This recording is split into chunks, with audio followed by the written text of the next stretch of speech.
Ki tēnā o tātou. Kia mahia, kia ua, ma kihi kiki, kia toi te kupu, toi te mana, toi te araha, toi te reo Māori. Kia tūturu, ka whakamaua, kia tina, ka ie. Do we have an apology for Councillor Good for lateness? Welcome, Brent. Yeah, welcome everyone to the council meeting to hear the submissions on the proposed changes to the future of the Opaki race. The hearing will run as follows. First, officers will present the agenda report.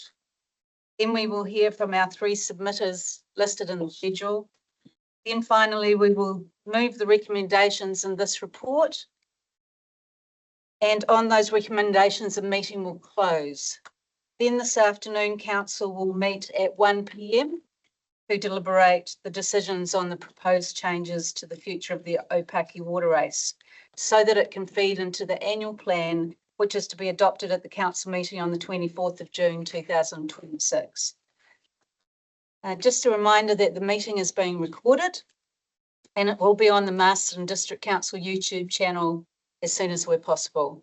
We also welcome back Emily Ireland from the Wairarapa Times Age, who's been on 8 months maternity leave, and she will be recording the meeting as well. Are there any conflicts of interest?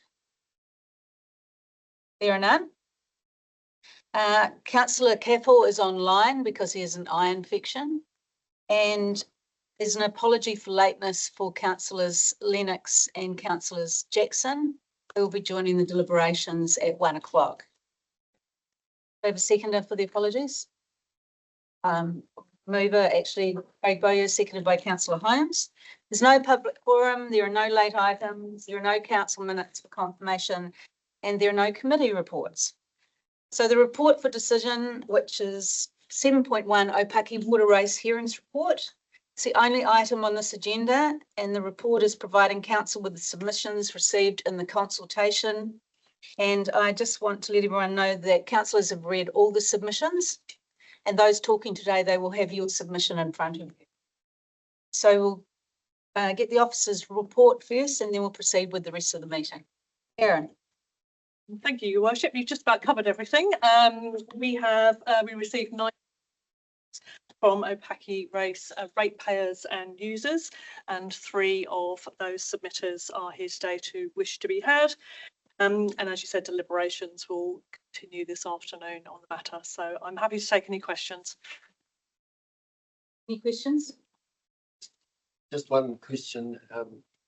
I wondered, there seemed to be confusion over the original submission, the last meeting we had about it. So some people didn't submit because they thought their submission last time was enough. So I'd just like to,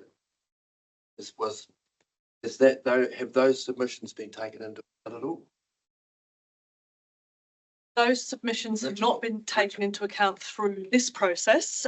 They were original responses to requests for feedback to inform council's decision making on which way to proceed, and obviously following that feedback, council's decided to consult in accordance with the Local Government Act around and that specifically requires the use of the special consultative procedure, because we would be proposing to charge a rate where we had previously indicated that the rates will cease with the race closing at the end of June.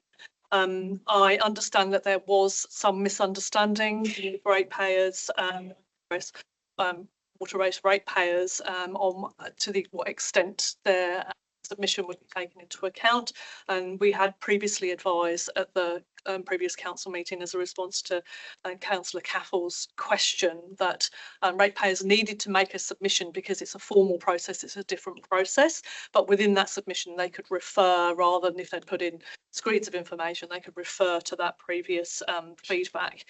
We repeated that advice on the letter drop that went out and 3 emails subsequently reminding ratepayers to make sure that they had their voices heard. So I'm comfortable that we sufficiently on this separate process. Are there any other questions? No. Okay, so before we start, I'd just like to remind the members that you need to approach the hearings with an open mind and take into account all written and oral submissions. That you are here to listen and to ask questions for clarification. We'd now like to call on the first submitter, Doug Lawrence, to come up. We're going to support one another. I'm Doug's support person, Alistair Scott, Alistair, and thank he'll be you. doing the same for me. Yes, So we've got the two submissions, if you like, could be seen as joint. that's fine. So welcome, Doug and Alistair. So council, just a reminder, councillors have read your submission. And you're here to expand on that or focus on any highlights or clarify anything. And there is 10 minutes. And then we have 7 minutes to present your submission, then 3 minutes for questions from elected members. And a bell will ring at 6 minutes. Just one quick, sorry. Yep. Just to follow up on David's question. In my submission, I included all other questionnaire results from the consultation as part of my submission. Yep, that's fine. So all of the questionnaire results should be part of my submission, Did you want me to respond to that? Yep. because that's what I asked for in my written submission to this process. You haven't been provided with those after you have requested those from council officers, and you haven't been provided with the detail of those submissions. So it wouldn't be appropriate for you to refer to submissions that you haven't had sight of. But what I can say is that the councillors have had all that prior feedback, and they will have that in their minds when they're deliberating on this. You go first. Yeah. Are you ready, Doug? Yes. The floor is yours. The question was, are we happy for it to continue to be rated for the next 12 months? Yes, but this is a fair question when the consent has been rolled over until 2027, with a possibility of being extended to 2031. We also understand that the water races will not be included in the Waitai. However, this would be a great time to combine the Waipa Water Race Network. Excuse me, Dave. Do you have a microphone? Can't hear a thing back here. Waste the time meeting if you can't hear it. Is there a microphone system? It is actually a loop in here. Yeah. Mike's there. Gary won't be able to hear. I don't think it makes a big difference.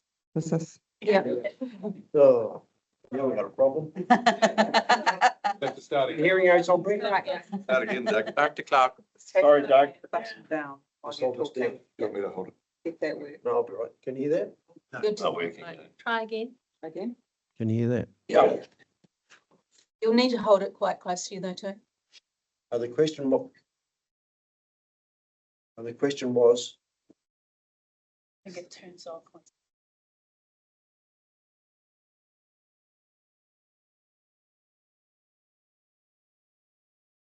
I don't think it helps with your back to the people, so do you want to come over here and then you can talk into both? You see what I'm saying? yeah, no, that's fine, that's okay. If you come over here, because then you can talk. Yeah, the voice will be picked up. Yeah, because it's got it next to people here and it's. Sure. It's lifted up if it's not. On the other side. Oh, that one's high. You do need to speak. That's right, yeah.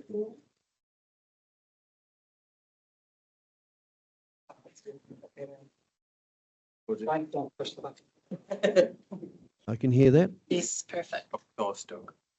The question was, are we happy for it to continue to be rated for the next 12 months? Yes, but is this a fair question when the consent has been rolled over until 2027? Possibility of being extended until 2031. We also understand that the water races will not be included in the Waitai. However, this would be a great time to combine the Waipa Water Race network and have all three regions working together. Having known the water race system since 1977 and been involved in the running of the water race with Marsden County Council, Marsden District Council, Master Roads, I'm not impressed with the current ability of the MDCs to do this work properly. My concerns are an ability to administer and maintain correctly and cost effectively. Last October, MDC decided to install a measuring device at the control gate structure. There are problems with the system and is not working properly. Apparently approximately $83,000 worth.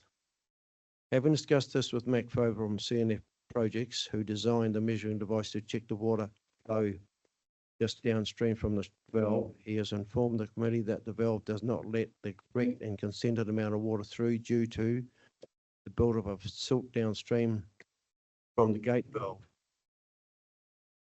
and possibly being an incorrect device. Greg Butcher, senior hydrologist, has the same opinion. Both gentlemen expressed their professional opinions in emails handed to the council staff member Tyler Ross on Friday, the 22nd of May, who said he would pass on the information to the MDC's technical team for their information. Just this week, we have also learned that the council requested calibration of the flow monitor. Why, when there was no water flow, would you ask for this to be done? More wasted money. It would appear that none of the technical team had taken notice of these specialist opinions because the gate valve was still closed every time there was a flush of water, which means there has been nowhere near enough water coming through down the waterways. This also means MDC were getting notified from GWRC that there was too much water entering the race. This was incorrect because of the buildup of silt was giving misreadings or misinformation. We personally have not had any water since October 2025 and would appreciate and we would appreciate a refund from the waterways costs for this length of time. Now the waterways has been cleared of silt built up by the committee, the measuring device and valve should operate correctly, give the right readings to ensure the valve is open to the correct setting to allow the water to flow. Once again, if this is the correct device. Through the committee's investigations into why the flow has been non-existent since October, we've discovered the top sections of the waterways have not been cleaned for up to 18 years. Speaking to the landowners, they have not been visited by council or asked to clear their sections of the race in all that time. As a result, up to a metre of silt was sitting in the waterways. This has now been cleared by some proactive members of the waterways users group and the committee.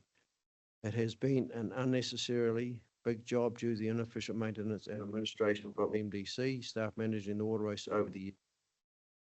We would appreciate a contribution from the council to assist with this cost. Some examples of money wasted. MDC engaged a contractor to place a culvert on a property who had reported a leakage.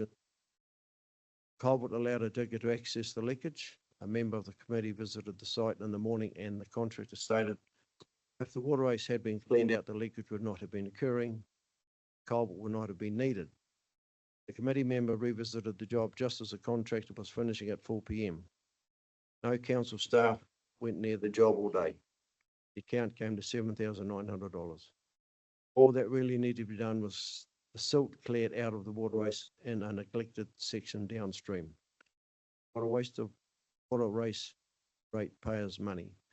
This money could have been used for the week of work just completed by the committee and the other waterways users to clear the waterways and improve the flow.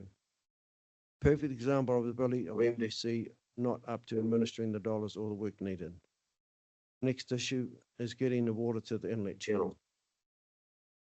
The committee have been asked many times since the start of the no flow October that MDC do some work to ensure the channel is altered to get better continuous flow. We have not seen any work being done and we've been told that they don't have permission from GWRC to make alterations to the room in the inlet channel. As Alistair will mention, MDC has been advised 3 times now that an inlet channel could be extended with the consent restrictions. We are allowed up to 25% of the river flow at any one time through the channel to the grill. Another perfect example of MDC not administering the maintenance and the flow correctly. Another example of ridiculous spend of the OPEC waterways rate money has been the contracted city staff member visiting a dry waterways every Monday morning to take photos of a dry waterway, presumably reporting this back to council. Really, what is the point and would this not occur to MDC staff to hold this as a waste of money? Is this aligned in the budget that is $16,722 for the year 2025, 2026? If so, what a gross waste of funds. Lastly, just yesterday, following all the work the committee and others have done to clear the silt, we were told the waterways gate will be open at 5 a.m. Tuesday morning. However, it wasn't open until 9:36, missing 4.5 hours of water flow. Another perfectly sloppy management by MDC. Do I have one more from me?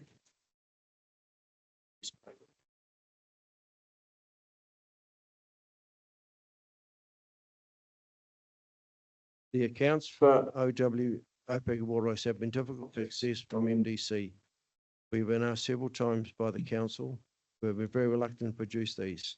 When we finally got the accounts via LGO IMA, it lacked detail and if the money had been spent appropriately wisely. I say this because we have no confidence giving everything that has happened, that it is not being spent wisely or with any accountability. We also highlighted some land units not cleaning their sections of the race and council having to do this for them and have not been charged the cost back. This is not what is supposed to happen and could lead to shortfalls in funds. We've been asking for evidence to ensure this happens at every general meeting for the last 3 years, so why is this not happening? Since the decision has been made to close the waterways, it has been very difficult to get straight answers on costs of anything, closure costs, expenditure, and on maintenance, testing and monitoring, frankly, any honesty at all. On evaluation, if the council decided to close the waterways, there would need to be a decrease in the waterways being collected from every landholder. Our land would be devalued due to the land having no water source, so therefore the overall rates would need to decrease. Ecology degradation. Having mentioned earlier that no water since October 2025, my wife and I have witnessed, along with many other waterways users, the utter degradation of wildlife along the waterways. I have a picture passed around of the most recent strong adult but dead eels we found when cleaning the waterways. We've also noticed the birds are disappearing. Saddest state of affairs. The council are responsible for this. You should all be ashamed.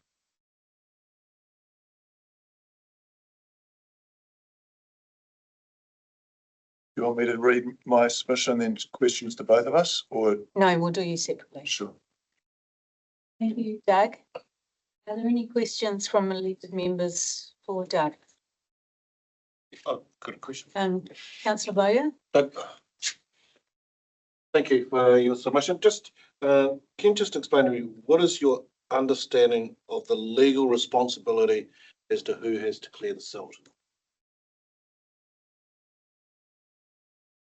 This is so well, the rules are that every landowner is expected to look after their section of waterways on their land. Any other questions? No, thank you very much, Doug. So, and you'll stay where you are because you're supporting Alistair. Similarly, Alistair, 7 minutes to present with questions, clarification, and everyone's read your submission and previous ones as well. So the floor is yours. Thank you. Is this working? Yep, I'll use this. The clarification, so we can, there together, we can question both of them at the end of the submission. Yours submitting on your own. Yep. No, we've just done Doug. Okay, that's fine. Yeah. Alistair, thank you. Good morning, councillors.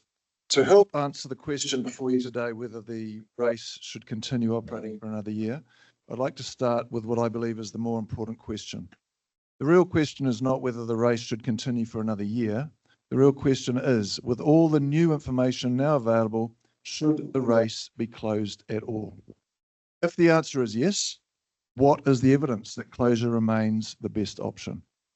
I submit that there are still several important questions that have not been adequately answered. The first is the actual cost of closure. We've heard about the cost of continuing the race, but what is the full cost of closing it? The cost of implementing the closure management plan has not been quantified. The cost of relocating eels, mudfish and other aquatic species has not been quantified. The cost of the environmental loss has not been quantified, nor do we know the ongoing costs that will remain after closure. The race performs drainage and stormwater functions. Culverts will still require maintenance. Flood management obligations will still exist. The race will need to be maintained. What will those ongoing costs be and who will pay for them?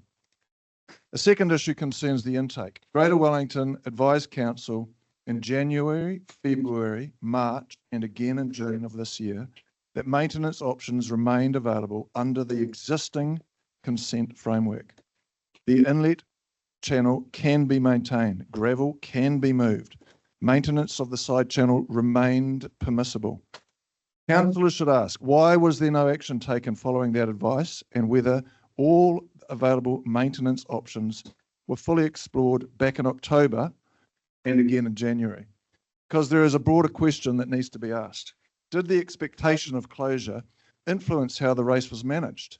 When an asset is expected to be abandoned, investment is often deferred, maintenance is postponed, and long-term solutions are not pursued. Performance declines.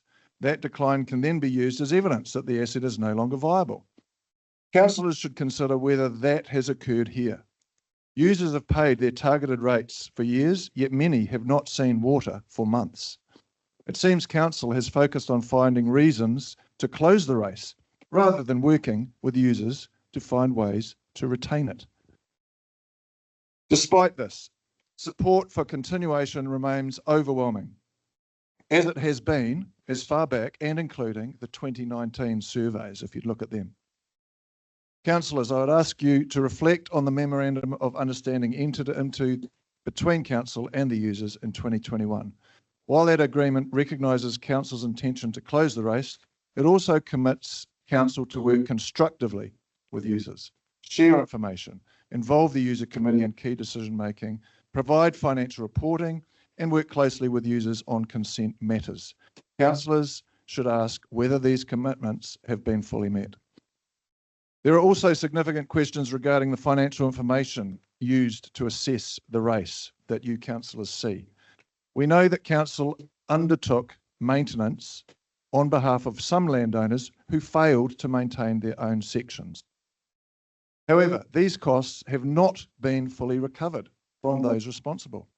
Compliant users have effectively subsidised non-compliant users, and so the accounts that I have seen tell a false story. Councillors should ask how much expenditure should have been recovered and whether the true costs of operating the race have therefore been overstated. The economic consequences of closure. What is the economic value currently generated by the race? What would be lost if it is closed? Without reliable access to water, opportunities for higher value land use are gone. Productivity will decline, jobs will be lost. These impacts extend beyond individual farms and into the wider Masterton community. Environmental impacts must also be considered. The race supports wetland areas. It contributes to Henley Lake. It provides habitat for eels, mudfish, and other aquatic species. Recent maintenance works revealed large numbers of eels throughout the system. Unfortunately, we saw many, many dead eels during the January disaster. The race has become an important ecological corridor in its own right. Before closure proceeds, councillors should understand exactly what environmental values would be lost. Councillors should ask whether a community-led management model has been properly evaluated. Neighbouring councils just down the road continue to operate waterway systems in conjunction with community entity, because those councils recognise the value of water. The User Group Committee, which now includes Councillor Holmes, has proposed a pathway involving community governance. We have an incorporated society ready to take on the management of the race. That option deserves serious consideration before any irreversible decision is made. Councillors, I acknowledge that one or two users have invested in alternative water supplies and may feel it is unfair to continue contributing towards the race, and I understand that view. However, that is fundamentally a question of funding and rating equity. It is not a question of whether the race should exist. Funding arrangements can be changed. Governance arrangements can be changed. Closure cannot easily be reversed. The fact that some users have invested in alternative supply does not remove council's responsibility to recognise a decision, to not reconsider a decision when significant information has become available. So, before any further closure action is taken, I respectfully suggest that councillors require staff to provide some clear answers to the following questions. What is the full cost of the real cost, full cost of closure? What are the post-closure maintenance costs? What are the economic impacts of closure? What are the environmental impacts of closure? What drainage and flood management obligations remain? And has closure actually been shown to be better than continuation? What should be required to transfer management to a community trust? Once these questions have been answered, councillors can then be confident they have all the information necessary. Councillors, the issue before you is not what was decided in 2020. The issue is whether closure remains the best decision in 2020. Thanks. Alistair, you had a list of questions there. I just missed the last two. If you could repeat those last two. Has closure actually been shown to be better than continuation? Yeah. What should be required? What we need to know, what would be required to transfer the management of the race to a community trust? Yeah, that was on. Thank you. Any questions from elected members for Alistair? Councillor Nelson? Thank you, Alistair. Just 3 questions. So you said at the beginning, can I just clarify that you believe that the influence of the potential closure has led to the mismanagement of the scheme? Yeah. Okay, thank you. And has there been a commitment, do you believe, from the MDC to maintain the race? I suppose it's following up question to the level that it should have been. Absolutely not. I mean, it's totally understandable. We get comments all the time. It's going to be closed anyway. We don't need to do this anyway. MDC are wanting to wash their hands of it. We have no interest. You guys go and sort it out. That's the sort of response we've had from MDC for the last 2 years. Thank you. Just a couple more.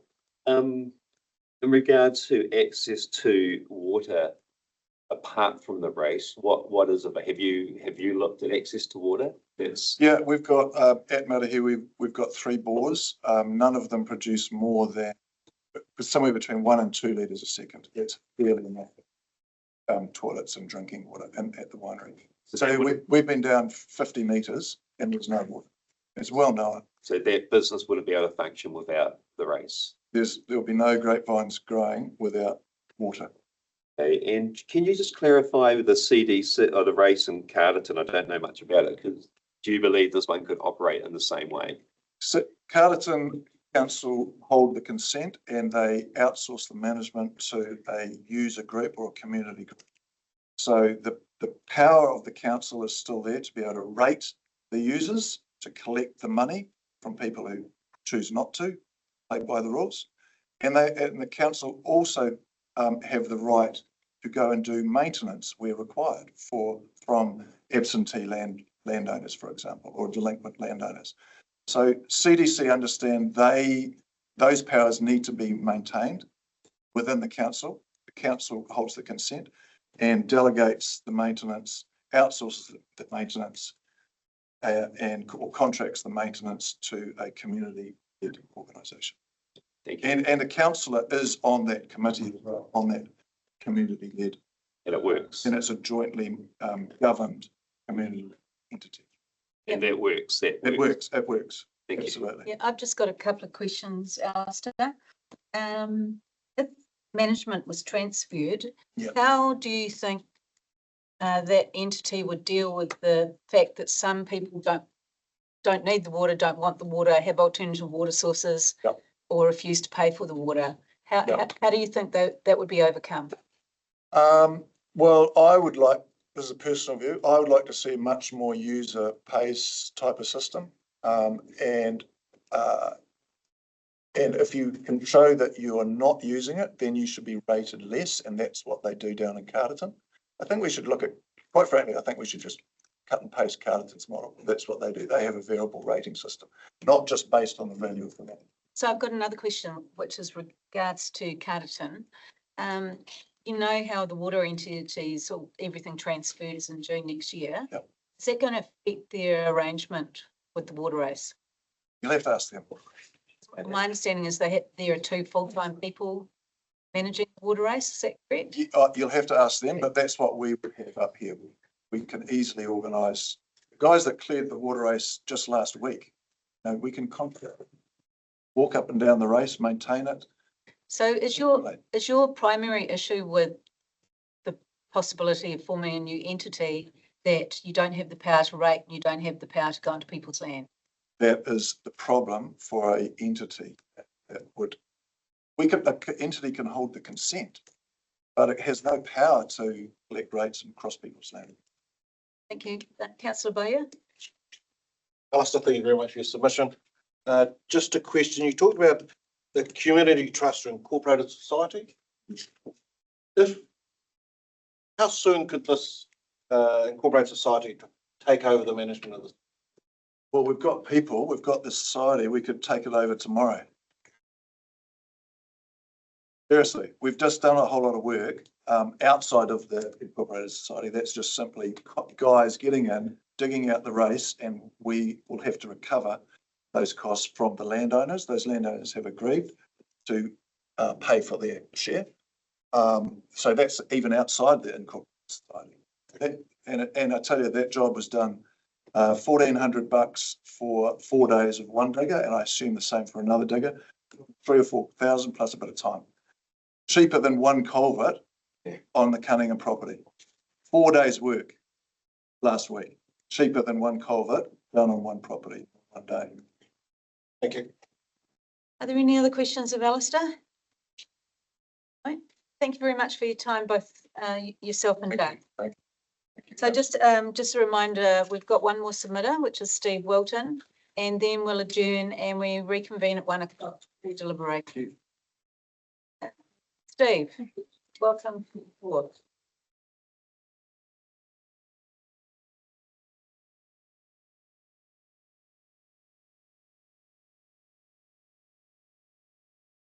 You've been here since the beginning, Steve? Yes. Okay, right. So you're aware it's 10 minutes to present with 3 minutes of questions. The floor is yours. Thank you. I'm hoping not to have to use the microphone. If people can hear, can you hear? Great. So for the record, I wish to acknowledge that I did receive answers to my questions from Karen, and I greatly appreciate the time and effort she put into that. Each of those questions were redacted in my submission, which I found interesting, but it's not the subject of my presentation. There was a redaction that was incorrect. I understand, Madam Mayor, that has been advised to the councillors. Yep. Okay, right. So I'll summarise my submission which is against the proposal to extend the closure date under the following 4 headings. How did we get to today? What would have been the status today? Otherwise, summary of the current position, and most importantly, an alternative proposal, which I believe will achieve the objectives of all of the parties. How did we get to today? Well, frankly, we only got to today fortuitously by a change of the Resource Management Act in December, which extended the consent closing date.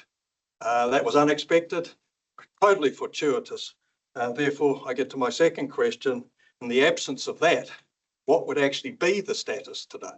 And the status today would be that the water race would be closing on the 30th of June. In other words, next Friday week or something like that. And that would have been inconsistent with well debated decision-making process 5 years ago, and so on.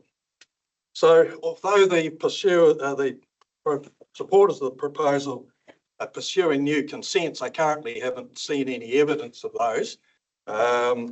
Therefore, you have to question if the race was closing on Friday and they wanted to take it over, well, they were in no capability. They had no ability to do so. But that doesn't mean to say they shouldn't be given the opportunity to get into that state, which is why my proposal provides a way forward. So my other question to the council were, if a suitable operating consents were available to continue post Friday week, the council would still be legally obliged to close the race on that date. And we don't have those consents other than this fortuitous act change. So the other issue I've suggested the council would need to consider in the context of the status today, there needs to be a clear legal pathway ahead for, I'll call it Water Race 2, although Alistair suggested it could be a variation of the existing water race with the council still being involved. So the key question, which actually wasn't part of the proposal, I understood the proposal did not have the council having any involvement after the postponement. So would have to be a whole new process around that if it were to occur. I'd also suggest that we should be here today if Water Race 2 was to have legs, confident that it could operate. And I do not believe that's the case. So we have potentially 18 months because of the resource consent change to allow something else to happen, which is fortuitous. That's my point. Were the supporters of the proposal prepared for that opportunity, i.e. in the absence of that, could they have done anything today? No, the water race would have closed. So as I understand it, the council doesn't want to be running a water race, won't have the staff to do so, but Alistair's suggesting a contracting arrangement out. But more importantly, if the proposal proceeds or some other model around it, which I would suggest would have to be consulted on again, because that was not the proposal that's been consulted on now, the council cannot ignore its legal obligations to the opponents of the proposal. Pursuant to the closure decision 5 years ago. Some of us have prepared. We've invested in alternative options, and we stand here today under the proposal, potentially facing another 12 months of rates when we've already invested in alternatives and received no economic value from the water race. In fact, I'm prohibited in my 63 hectares of allowing stock to use the water if there were any water, which was a good point that Alistair made. So my suggestion is that with the information that we've received to date, there was not a viable option come Monday next week, other than now to try and find a viable option. The 5 years have been wasted after a full consultation process, which was well run, well debated, and a decision was made. So my view is that if this proposal as it stands proceeds, the council has to think about its legal obligations to people like me who've invested in alternative sources of water, significant amount of money, and I'm going to be rated for no useful water race simply because somebody's decided with council support that maybe the water race can continue post 30 June. That does not release, in my view, and my advice, the council from liabilities. The council also has to debate, I think, and take seriously that if it were to approve the present proposal, it would be doing so in a situation where there is currently no viable alternative being proposed by Water Race 2.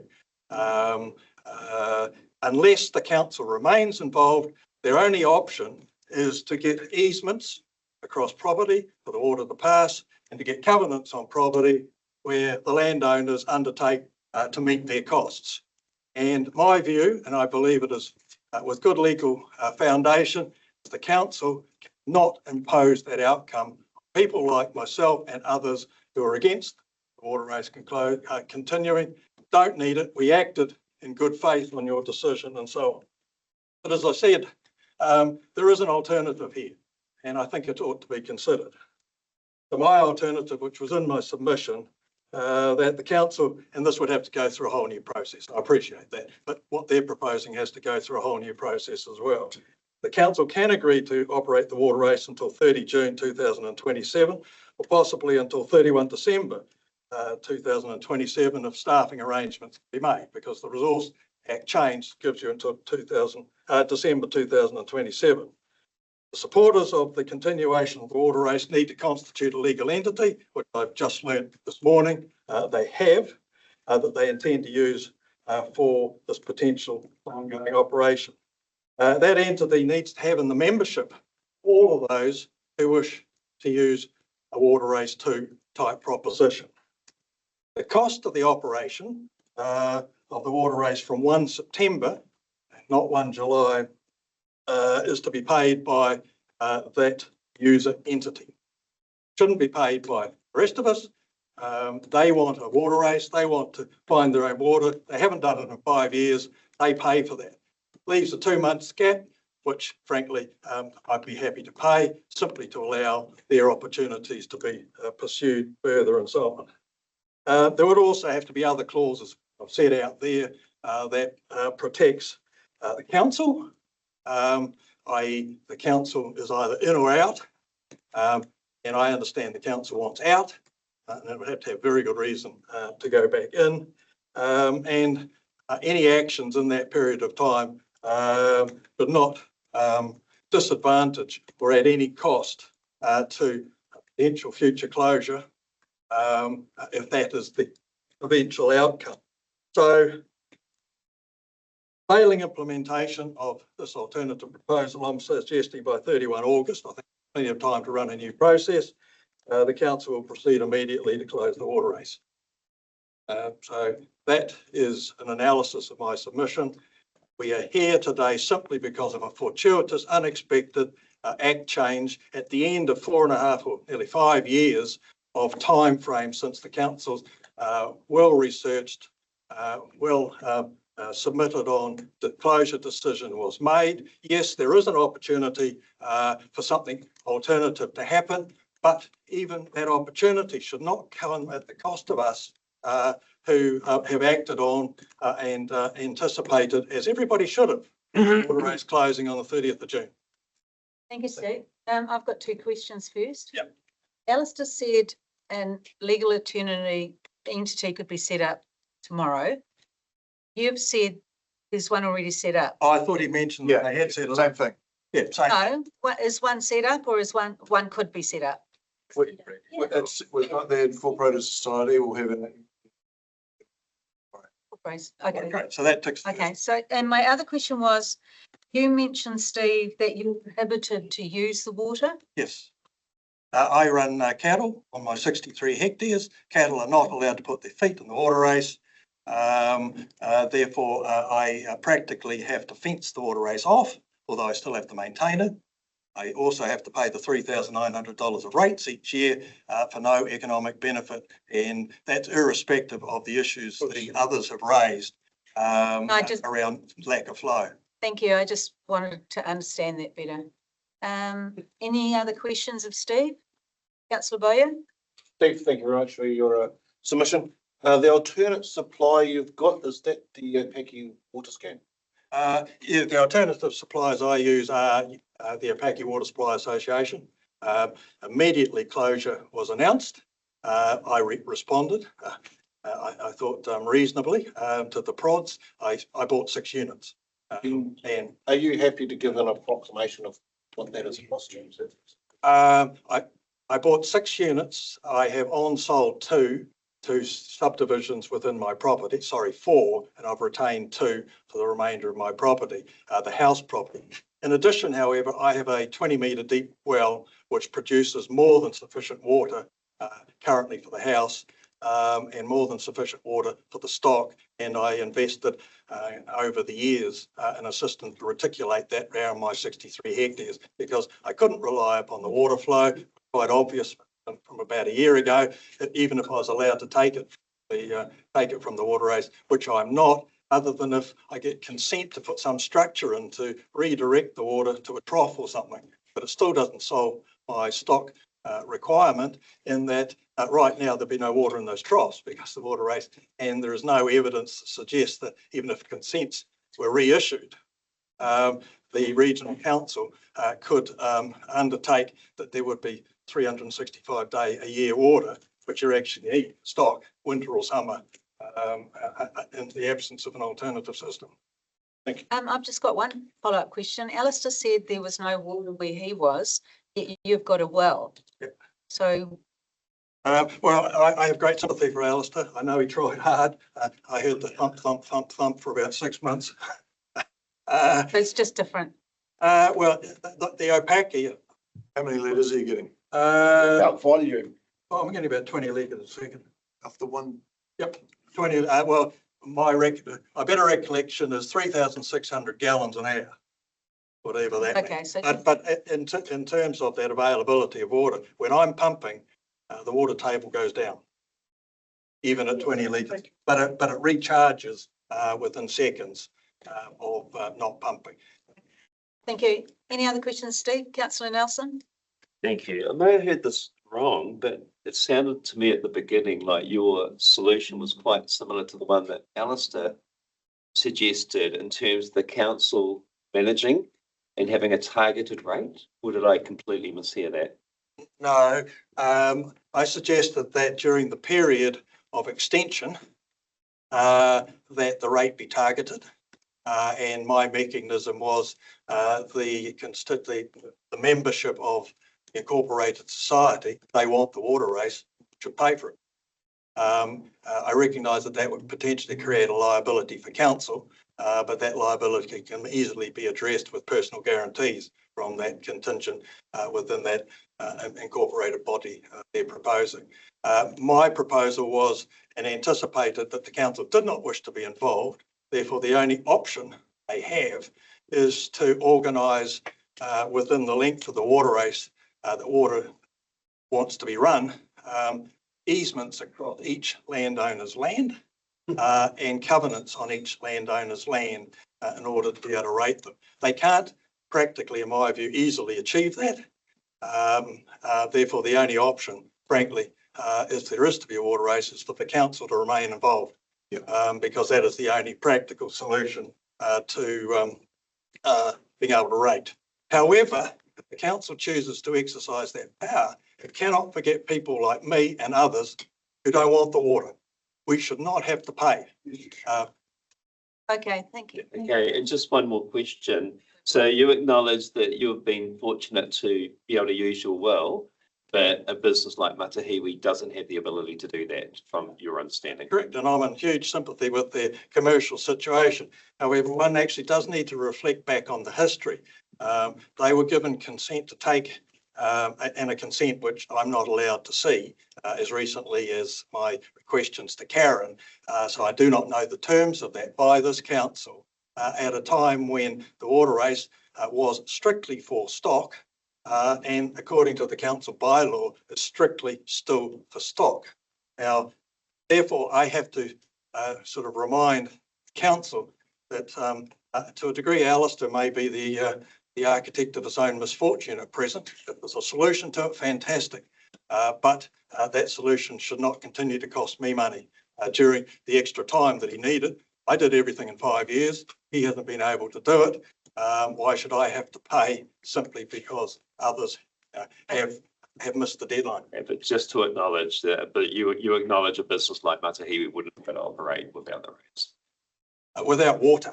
Okay, thank you. I think that's all. Thank you, Steve. Can I just say something on behalf of the water scheme? No, you can't. I'm sorry. Okay. she's talking about the OPAC OPAC water scheme, not the OPAC.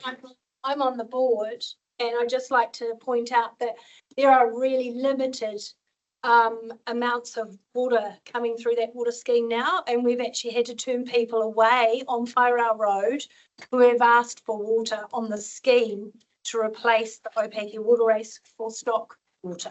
Thank you. Dennis Order said that the Opaki Water Supply Association had absolutely no problems at all supplying all the water for every stock unit in Opaki. No. And they put that to the council. The council have that in writing. It's just that it's $1 million upgrade down Whairau Road. Thank you. Thank you, Steve. I do have copies of my full presentation, Yes, we've. which I didn't have time to include all the No, details. that's terrific. Thank you. Thank you very much. So we've heard from the submitters now, and the recommendations in the report are: 1, the council receives a full set of submissions. 2, notes that 19 submissions were. Just been abused here by. So you should be. Notes that 19 submissions were received on the proposed changes to the future of the Opaki water race. 3 notes that 3 submitters are confirmed to be heard on the proposed changes, and 4 notes that deliberations will take place this afternoon after the hearing concludes at 1 o'clock. Just a reminder too, the deliberations are public excluded, and we'll have a full complement of elected members, as we've had Stella and Councillor Lennox and Councillor Jackson will be part of the deliberations, as will Councillor Caffrey. So we need now to, I've moved the recommendation. Do I have a seconder of the recommendations? Councillor Bowyer. Motion has been moved and seconded. All those in favour, please say aye. Aye. Against? The motion is carried. Now we need to move into public excluded. Do I have a mover, please? Councillor Bowyer, seconded by Councillor Collins. Move into public excluded and adjourn until 1 p.m. Thank you very much for joining us.